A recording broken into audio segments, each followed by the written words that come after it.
সৰু পাই যে ভাত খাই আহিলোঁ তেতিয়াৰ পৰাই ভাতটো ইমানেই প্ৰিয় হৈ গ'ল। এতিয়া কাষত যদি ৰুটি থাকে তেতিয়া সদায় ভাত খাবলৈ মন যায়।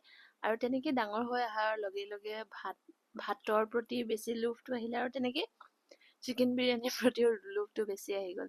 আৰু সেইকাৰণে আজি বনাবলৈ গৈছোঁ চিকেন বিৰিয়ানী। কিন্তু এই ৰেচিপিটো চোৱাৰ আগতে আপোনালোকে আশা কৰিছোঁ যাতে মোৰ চেনেলটো ছাবস্ক্ৰাইব কৰি দিয়ে, চিম্পী বৰুৱা চেনেলটো।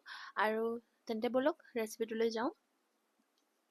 বিৰিয়ানীখিনি আচলতে আপোনালোকে দুটা প্ৰচেছত বনাব পাৰে। এটা প্ৰচেছত ভাতটো অলৰেডি কুক কৰি লোৱা হয় 70-80%।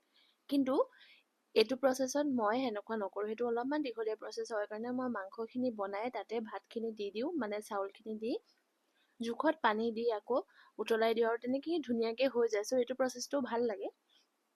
আৰু আপোনালোকে কমেণ্টত জনাব যে আপোনালোকে কোনটো প্ৰচেছত বিৰিয়ানী খাই ভাল পায়। মইতো এইটো প্ৰচেছতে ভাল পাওঁ, যিহেতু এইটো ইজি হৈ যায় বনাবলৈ, খুব কম সময়তে বনাব পাৰি। আৰু অলপমান ফ্লেভাৰৰ কাৰণে মই বাটাৰ আৰু একদম গৰম কয়লাটো দি দিছোঁ যাতে তাৰ স্মকি ফ্লেভাৰ এটা আহে। চ' আজিৰ ৰেচিপিটো ইমানেই আছিলে। আশা কৰোঁ আপোনালোকে সকলোৱে ভাল পালে। আৰু যদি ভাল পালে প্লিজ প্লিজ প্লিজ ছাবস্ক্ৰাইব কৰি দিব। তেন্তে আকৌ নতুন এটা ভিডিঅ'ত লগ পাম। তেতিয়ালৈকে সকলোৱে ভালে থাকক। Keep smiling. চেনেলটো কিন্তু আপোনালোকে ছাবস্ক্ৰাইব কৰি দিবলৈ নাপাহৰিব দেই। আকৌ এটা নতুন ব্লগত লগ পাম। টিল দেন বাই।